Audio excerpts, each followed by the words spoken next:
"Please just make it quick. I can't take more," she said, but he chose to save her life.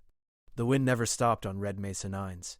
It scraped over the dunes like a rough hand, pushing sand against rock and metal until everything looked old. The planet had once been a mining world, full of loud machines and bright lights. Now the mines were mostly empty. Only a few frontier towns remained, spaced far apart, like lonely lanterns in a wide desert. Elias Mercer rode across that desert on a Sandrunner mount, a mix of horse-shape and compact hover tech. Its hooves did not strike the ground. They skimmed a few inches above it, leaving a soft trail instead of deep prints. Elias preferred it that way. Tracks were stories, and he did not like telling his story to strangers. He wore a dust coat, a wide hat with a thin visor, and a scarf that covered his mouth. His eyes stayed sharp behind tinted lenses. He carried a water pack, a simple tool kit, and an old sidearm that looked like it belonged in a museum. Most people in the towns called him Cowboy because he worked with livestock drones and guided supply caravans through storm zones. He never corrected them. A name was a shield. If they thought he was only a rider, they would not ask what he used to be. The sun dipped low when Elias saw the first sign of trouble, a thin column of smoke dark against the orange sky. Smoke was rare in this part of the desert. Machines usually failed quietly. Fire meant panic or a fight or both. He guided the Sandrunner toward it, careful and slow, scanning the horizon. Storm clouds were far away, no town lights were near. The smoke came from a shallow basin where the dunes formed a bowl. When he reached the edge, he looked down and saw a broken medical transport, half buried like a shipwreck. Its hull was cracked open. One of its side thrusters had exploded, leaving a burned circle in the sand. The transport's emergency beacon pulsed weakly, the kind of signal that could bring help or bring hunters. Elias paused. A smart man would turn away. A smart man would say, "Not my problem," and ride into the sunset. But Elias had learned something hard a long time ago. Turning away did not erase the problem. It only decided who would suffer alone. He slid down into the basin and approached the wreck. The transport's door was jammed, so he pried a panel loose with a metal bar from his kit. Warm air spilled out, mixed with the sharp smell of burned circuits. Inside, the lights flickered. A med pod lay tilted on its side, still humming. Broken screens blinked in the dark. And then he heard it. A voice, thin and trembling, coming from behind the med pod. "Please," the voice said. "Just make it quick. I can't take more." Those words were not a threat or a demand. They were surrender. They were a person asking the world to stop hurting. He stepped around the med pod and found her. She was young, maybe in her mid-20s, with dusty hair stuck to her forehead and a face pale under a layer of sand. A bandage wrap covered her side, soaked through with dark red. Her lips were cracked. Her eyes, though tired, still carried fear and sharp awareness. Elias crouched a safe distance away. He kept his hands visible. "No," he said quietly. "I'm not doing that." Her eyes blinked slowly, like she thought she was dreaming. "Who are you?" Just a rider," Elias said. "And you're not dying today. You don't know what's coming." Elias glanced at the beacon pulse. "Then we don't stand here and wait for it." The transport's med system had tried to help her, but the crash had damaged its supplies. The bandage was wrong, wrapped tight in one place and loose in another. Elias had done field first aid before. He was not a doctor, but he knew enough to keep someone alive. He opened his kit and pulled out seal strips and a clean wrap. "What's your name?" She hesitated. Lyra." "Lyra?" he repeated, like he was setting the name into the air so it would not disappear. "I'm Elias." He worked carefully. He cleaned the wound as best he could with a small sterilizer patch. Lyra hissed in pain, turning her face away. "I'm sorry," Elias said. "Don't be," she whispered. "Just don't let them take me." He paused. "Whoo." Her eyes opened wider. For a moment, the fear pushed strength into her voice. "The people who sent me here, the ones who said they were security, they're not. They're hunters." Elias tightened the wrap. Not too tight, then pressed a seal strip against the worst part of the wound. The bleeding slowed. "Can you stand?" he asked. Lyra tried, and her legs buckled. Elias caught her under the arms before she hit the floor. She was lighter than he expected, almost like she had not eaten properly in days. "I can't," she said, tears gathering in the corners of her eyes. "I can't do this again." Elias looked at the med pod, then at the cracked hull. There was no safe shelter here. The beacon would keep broadcasting. If someone wanted her, they would find her. "Okay," he said. "Then I'll do the standing. You just stay awake." He lifted her carefully, supporting her side so he did not press the wound. He carried her out into the open desert, where the last light painted the sand in gold. His sand runner waited near the basin rim, calm and still. Elias saddled Lyra onto the mount's back platform where cargo usually went. He secured her with straps from his saddle pack and placed a folded blanket under her head. Lyra stared up at the sky, breathing hard. "Why?" she asked. "Why help me?" Elias adjusted the straps. He kept his voice simple. "Because you asked for the wrong thing. And because I know what it feels like to think there's no more road left." Her eyes shimmered. "You don't understand." "Maybe not," he said, "but I understand enough." He reached into the transport and found a small med pouch, still sealed. Inside were hydration tubes and a pain relief patch. He applied the patch lightly and gave her a tube. She sipped slowly. Color returned to her face in small steps. "Where are we going?" she asked. "There's a clinic in Ridgepoint," Elias said. "It's not big, but they're honest. If we move fast, we can reach it before midnight." Lyra's fingers tightened around the tube. "They will track the beacon." "I'll shut it down," Elias said, but his eyes narrowed. "And I'll cover our trail." He returned to the wreck and found the beacon unit. It was protected inside a metal casing. He could have smashed it, but he was careful. A smashed beacon might trigger a stronger distress broadcast. Instead, he unplugged its power core and pulled the signal chip. The pulse died. The desert became quiet again. Elias climbed back onto the sand runner and turned its head toward the open dunes. Before he pushed forward, he looked back at the wreck one last time. A transport like that did not crash by accident often. Red Mesa 9 had few storms tonight. It felt like someone had forced it down. He clicked his tongue and the sand runner glided forward, cutting through the dusk. For the first hour, the ride was smooth. The desert cooled quickly. Stars appeared, bright and sharp, like nails hammered into the sky. Elias followed a route he knew well, weaving between rock spires and dry ravines to avoid open flatland, where scanners could easily spot movement. Behind him, Lyra drifted in and out of sleep. Sometimes she whispered, half dreaming, "Please, not again, please." Elias kept one ear open for her voice, one ear open for the desert. In the distance, he heard a faint hum once, like a high drone far above. He slowed and looked up. Nothing visible, but the sound made his skin tighten. He urged the sand runner into a narrow canyon where the rock walls rose tall and dark. If drones were searching, the canyon would hide them. Lyra woke with a gasp. "They're here," she said, panic rising. Elias leaned back slightly so she could hear him clearly. "Not yet. Breathe." "You don't know them. They don't stop." Elias's jaw tightened. "Then neither do we." As they moved deeper into the canyon, the sand runner's sensors picked up a weak signal pulse behind them. Elias frowned. He had removed the beacon core. So what was it? He reached into his coat pocket and pulled out the signal chip. It was dark, inactive. He checked it again, then realized the truth. The transport had not only a beacon, it had a hidden tracker separate from the emergency system. Someone had wanted this crash to be found, but by specific people. Elias's mind worked fast. If the tracker was still active, then the hunters might already be on the way. He looked ahead, then down at Lyra. Her eyes were open now, watching him with fear and hope mixed together. Elias made his decision without drama, because that was how he survived. He turned the sand runner slightly, away from the route to Ridgepoint. Lyra noticed. "Where are we going?" Elias kept his voice steady. "Somewhere they won't expect." "Elias," she whispered, "please, don't get yourself killed." He stared forward into the dark canyon, where the path bent like a secret. "I'm not here to die," he said. "I'm here to get you living." And as the night deepened, the desert behind them stayed quiet, but not empty. Somewhere far back, engines would soon cut through the wind and the chase would begin. The canyon grew darker as night settled fully over Red Mesa 9. The tall rock walls blocked the wind, making the silence feel heavy. Elias guided the sand runner carefully, its soft humming echoing between the cliffs.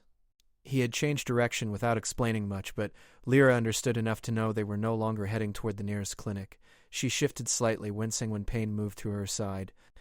The patch Elias placed earlier helped, but the injury was still serious. She tried to stay awake, watching his back as he rode. There was something steady about him, something calm that made fear feel smaller.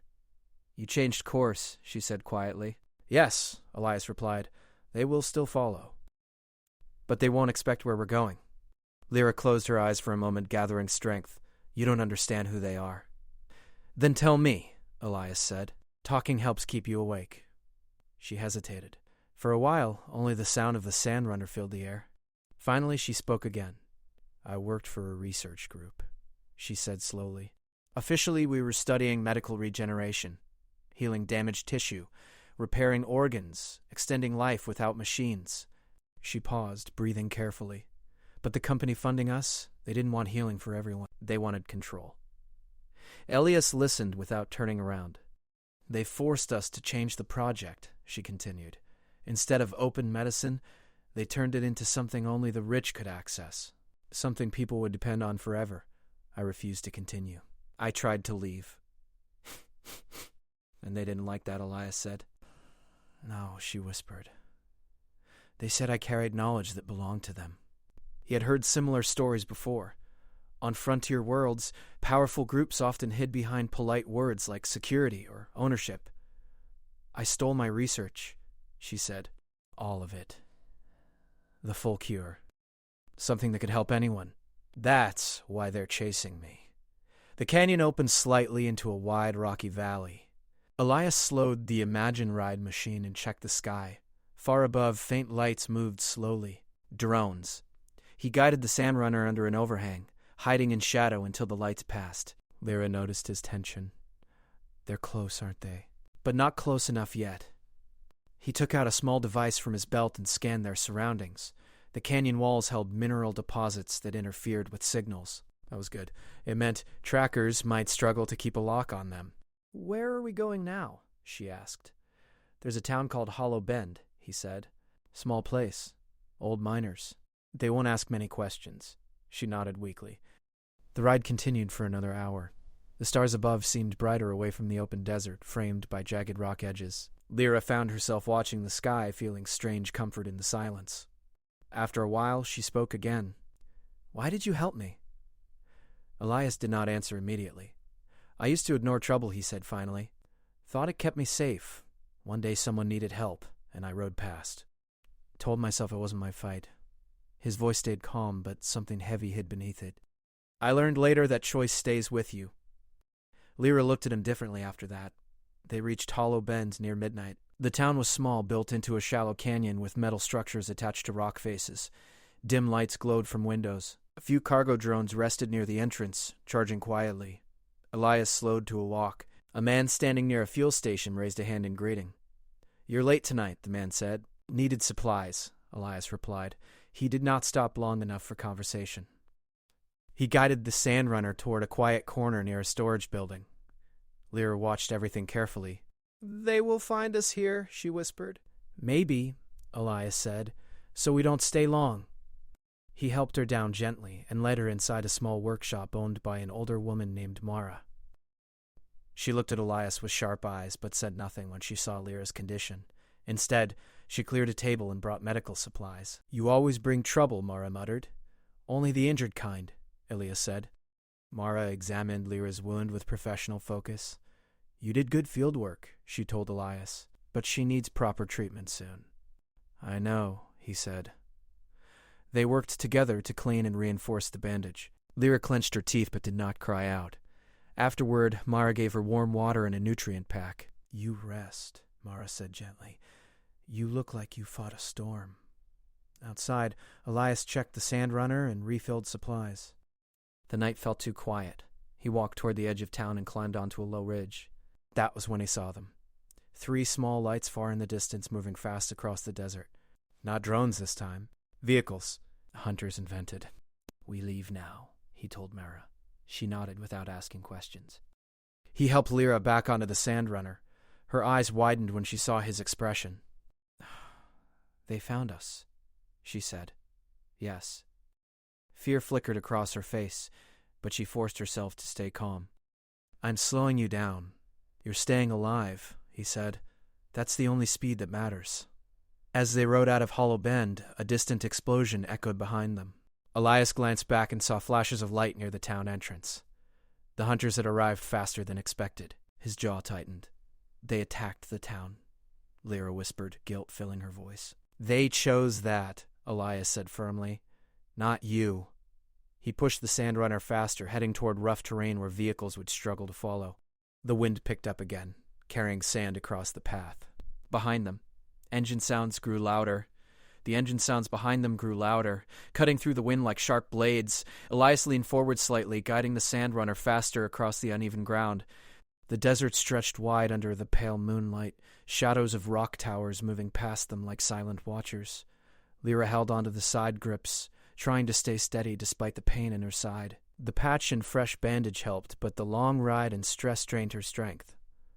"They're too close," she said quietly. Elias did not turn around, but he nodded. "Yes, but speed isn't everything. Terrain helps." He angled the Sandrunner toward a line of broken cliffs ahead. The ground there was rough and full of narrow paths only someone familiar with the land could follow. Larger vehicles would struggle. The Sandrunner glided over rocks and dips, its hover system adjusting automatically. Elias knew this region well. Years ago, he had worked guiding supply caravans through these dangerous routes. Every turn held memory. Behind them, the hunters' lights moved like distant stars growing brighter. A sudden beam of light flashed across the sand near their path. "They're scanning," Lyra said, panic rising. Elias reached into his coat and pulled out a small metal disc. He tossed it behind them. The device activated, releasing a burst of interference signals. The scanning beam flickered, confused by the false signal. "That buys us a little time," he said. The path narrowed between two cliffs, forming a natural tunnel. Elias slowed slightly, steering carefully. The canyon walls rose high, blocking the sky. "This leads somewhere safe?" Lyra asked. "For now," he said. "There's an old rebel station ahead. Abandoned, at least it used to be." They rode in silence for several minutes, the air growing cooler as they moved deeper into the canyon. Lyra's breathing became shallow, and Elias noticed. "Stay awake," he said gently. "Talk to me." "You sound like a doctor." "Definitely not," he said. She looked at his back, studying the way he moved with quiet confidence. "You said you used to ignore trouble. You don't seem like someone who runs anymore." "People change." They reached a bend where a large metal structure appeared, half hidden against the rock wall. Rust covered its surface, but faint lights glowed near the entrance. The rebel station. Elias slowed and approached carefully. As he stopped, a voice echoed from above. "Step away from the mount." Several figures appeared, holding tools that could easily become weapons. They watched him closely. "I'm not here to fight," Elias said calmly. "We need medical help." One of the figures stepped forward, a tall woman with silver hair tied back. Her eyes narrowed when she saw him. "Elias?" He looked up, surprised. "Rhea?" Recognition crossed her face. "I thought you disappeared." "Not completely," he said. "Can you help her?" Rhea studied Lyra, noticing the injury. She nodded quickly. "Bring her inside." They guided Lyra into the station. The interior smelled of old metal and recycled air, but it was alive. A small group of survivors lived here, maintaining old systems and staying hidden from corporate control. They placed Lyra on a medical bed. Machines hummed as Rhea activated scanners. "This wound is serious," she said, "but treatable if we act fast." Lyra sighed with relief as gentle lights moved over her body. Elias stood nearby, arms crossed, watching silently. Rhea glanced at him. "You always find trouble." "Trouble finds me," he replied. She smirked faintly. "You still talk like a peacekeeper." Lyra's eyes opened. "Peacekeeper?" Rhea looked at Lyra kindly. "He used to be one of the best. Protected settlements during the frontier wars. Disappeared after a mission went wrong." Elias turned away slightly, clearly uncomfortable. The treatment process began. Advanced tools sealed the deeper injury and stabilized her condition. Color slowly returned to Lyra's face. Meanwhile, outside the station, sensors detected incoming signals. "They found us," one of the survivors said. Elias stepped toward the control panel. "How many?" Rhea crossed her arms. "They won't stop." Elias studied the terrain map. The rebel station sat in a defensible position, surrounded by narrow paths and old mining tunnels. "We don't fight them head-on," he said. "We slow them down." He outlined a plan quickly. Some survivors would activate old defense systems to create distractions. Others would seal certain tunnels to confuse the hunter's path. Lyra listened while lying on the bed. She felt stronger now, not just physically, but emotionally. Elias was not just rescuing her. He was protecting everyone here. "I can help," she said. Rhea hesitated. You need rest. I know their tech, Lyra said. I know how they think. Elias looked at her, seeing determination in her eyes. Then stay at the console and guide us. The hunters arrived sooner than expected. Drones hovered outside, scanning the area. The first vehicle attempted to enter through the main path but triggered a rock slide caused by Elias's earlier setup. Dust filled the air. Explosions echoed through the canyon as old mining charges collapsed tunnels behind them. They're splitting into 2 teams, Lyra said, watching sensor data. They're trying to flank.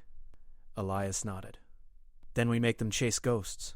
He activated decoy signals, sending false movement patterns through side tunnels. The hunters followed, wasting time and resources. For a while, it worked perfectly. But then a new signal appeared on the screen. An elite tracker, faster and more advanced than the others. They sent their best, Lyra whispered. Elias watched silently. He felt the weight of the moment pressing down on him. Running was no longer enough. He had to face what he had been avoiding for years. He turned to Rhea. Prepare the outer gate. You're going out there? She asked. Yes. Lyra's eyes widened. You don't have to do this. I choose to. He stepped outside, the cool night air wrapping around him. The elite tracker vehicle approached slowly, lights cutting through the dust. For a moment, Elias stood still, remembering who he used to be. Then he moved with precision, using terrain and timing to disable its sensors without destroying it completely. Inside the station, Lyra watched the screen, heart racing. He was not just saving her life anymore. He was fighting for a future where she could use her research freely. After a tense struggle, the elite tracker retreated, signaling the others to withdraw. Silence returned to the canyon. Elias walked back inside, tired but steady. Lyra smiled faintly. You didn't just save me, she said softly. You saved everyone here. He shrugged slightly, one step at a time. But they both knew this was not the end. The hunters would return, stronger and more prepared. And when they did, everything would change. The night after the attack felt heavier than before. Dust still drifted in the canyon from the rock slides and the decoys Elias had set.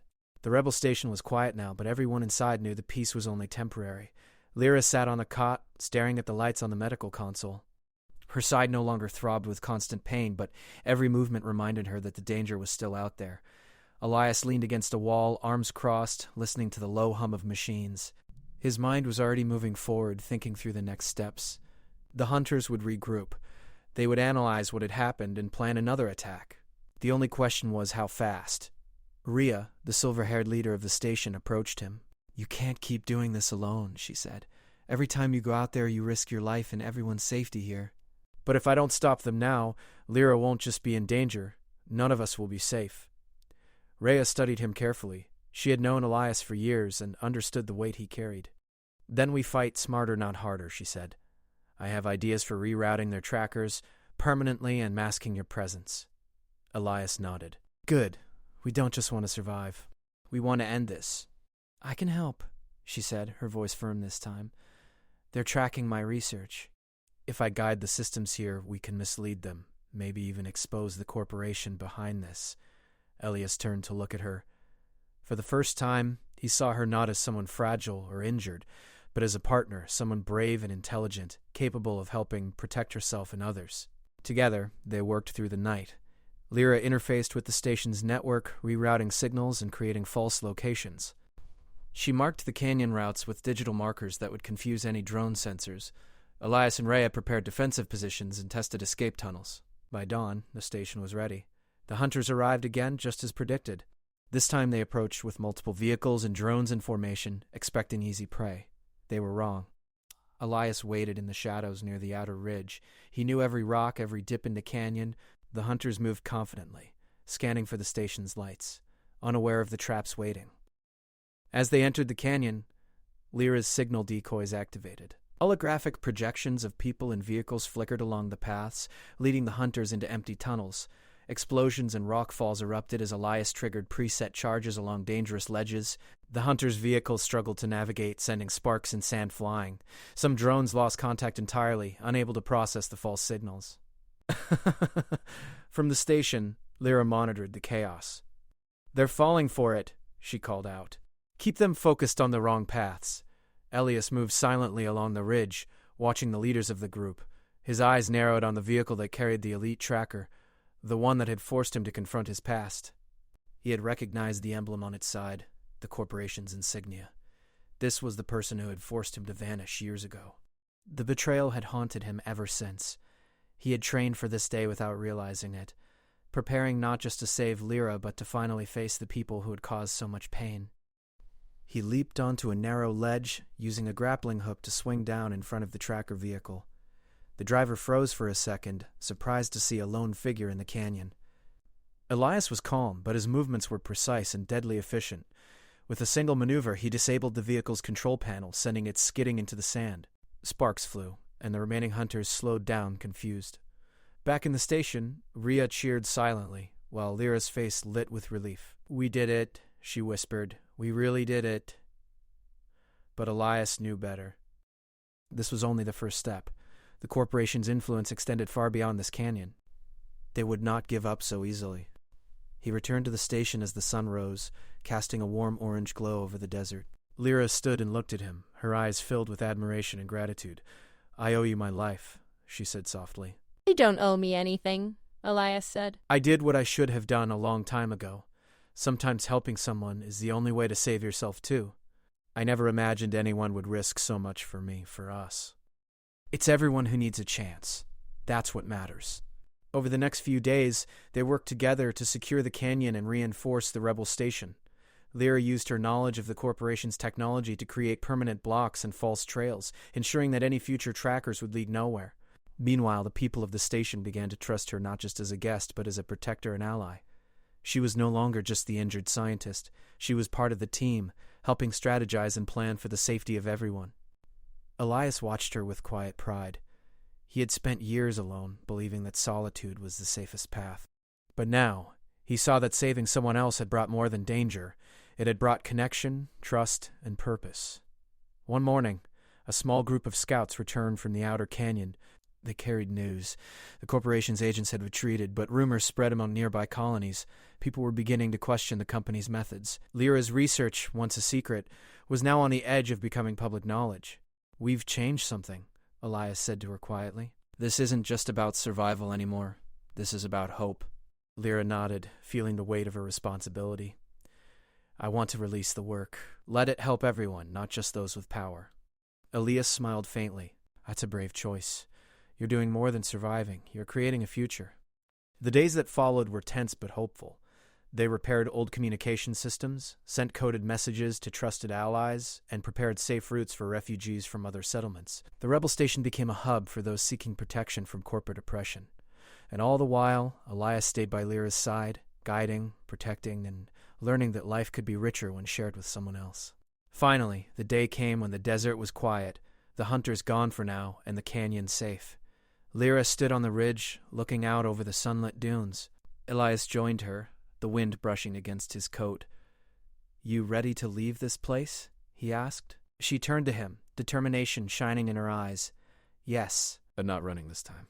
We move forward together, and we help anyone who needs it." Elias nodded.